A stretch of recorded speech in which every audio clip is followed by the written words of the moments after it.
another thing that I do that I've been doing since birth basically is I've been playing music. I've been singing in churches and choirs and stuff like that. I've been playing instruments for a really long time. I started out on the trumpet. I was a whack trumpet player, and then I moved ultimately to the bass. And so I sang and played the bass for mad long from high school. I've been doing that. I've been recording music, and I have an album from high school, two actually, that we made. And then, so I've been doing that for a really long time. When I moved to New York City, then I spent a bunch of New York City is one of these places. It's like Toronto is another one where there's like mad West Indian people. There's Indian people all over the place. They say that it's like one of these, like they say that there are more Puerto Ricans in New York than there are in Puerto Rico, right? It's like that kind of situation, right? So I'm there in Brooklyn, in Bed-Stuy, in a West Indian neighborhood, and so there was mad Jamaicans and whatever around me. And so I got in with reggae music. That's super cool for me because I was really interested in reggae music for a long time. I really, I'd been sort of thinking that like some of the most sophisticated syncopation that I knew about was in reggae music. And,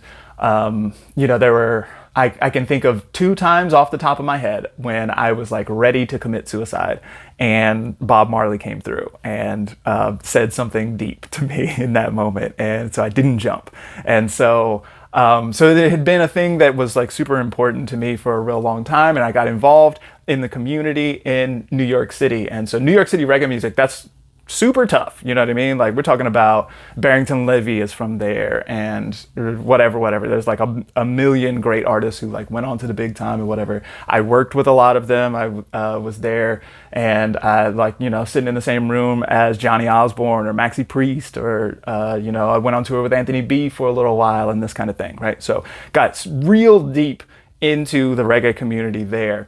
And that became, that was like an easy extension from where I already was in life. I've been doing spiritual music for a long time. I sang in churches and this kind of thing, and that was always like that was the first way that I found out that like a supernatural experience, I don't really believe in supernatural. It's all natural, right? But like, the spirit is part of the world. And so it's not supernatural, but I was having these transcendent experiences at 7, 8, 9 years old, singing in choirs in church, right? And they always knew that I was like bad, you know what I mean? I sang in a youth choir for a second and they were like, do you want to sing in the real choir? And so I sang in the real choir, in the adult choir from age 8 or something like that. You know what I mean? Because I had that kind of discipline and I had that kind of joy for singing. I really just cared about singing, make a joyful noise unto the Lord, all ye lands. You know what I mean? Like that's where I was at. I was trying to make that joyful noise. And so even at the time when I fell away from my faith and I wasn't, I didn't really believe in the, Gordon calls it churchianity that I had been given, and that it just like didn't really make sense to me, and I didn't really want to be a part of that situation anymore, and all that sort of stuff. But that's when I sort of moved into being really into reggae music and this kind of thing. And even though I was into more secular styles of music, as it were, you know what I mean? I got really into trap music and this kind of thing. And I had been into funk for a long time, and like funk is a major part of who I am as a person.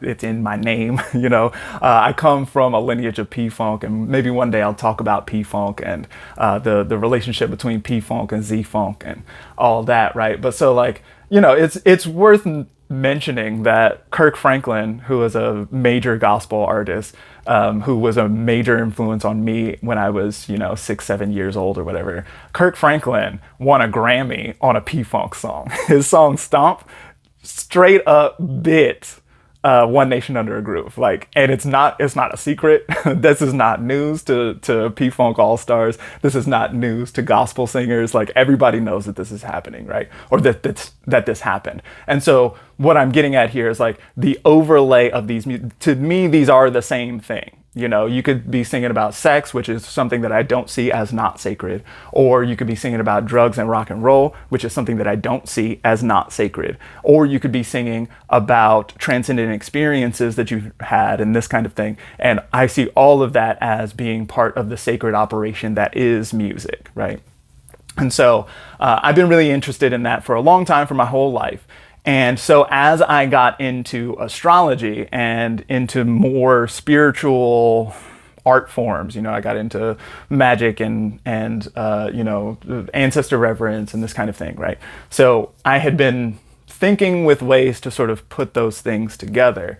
And so where I landed was I wanted to make a breath exercise. So a few years ago, I started doing the Wim Hof breath exercise. It's free on YouTube and is widely available. Everybody had been talking about it. Evidently, it was this way, like you do this breath for 10 minutes every day and then you turn into a fairy or something. And I was like, this is amazing. Let's check it out. I started doing it. I was like, oh shit, I am turning into a fairy. This is amazing. I love this, right? So I was doing that and all the homies were talking about like all the amazing health benefits and, like people were coming back from cardiac injury and all sorts of stuff like that. Maybe there was, like it's not hard to just type into YouTube and see people just like singing the praises of Wim Hof. Maybe I'll link a couple of those below or something like this.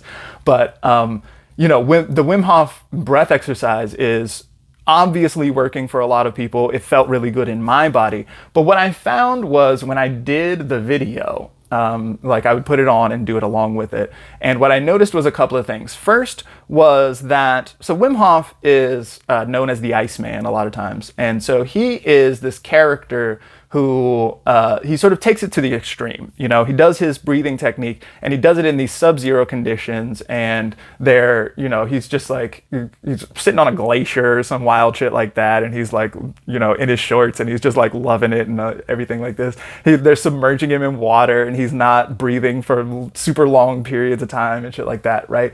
And so this kind of turns into a competitive, like the Keto Bros loved that element of it, right? They loved being able to like time how long they weren't breathing for and then try to make it a little longer the next time and like this kind of thing. It turned into a competition a lot of times.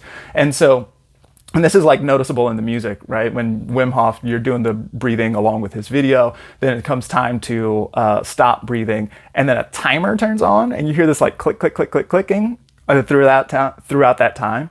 And it just like, I don't know, it didn't really vibe with my sensibilities of like, I want this to be a spiritual experience. It's important for us to remember that the word respire means to inspirit again, right? So spire, that is the same word as spirit, right? And so to inspire is to breathe in. And to expire is to breathe out, right? To finish your life, to terminate is to breathe out, right? And so there's a very interesting and important correlation there, right?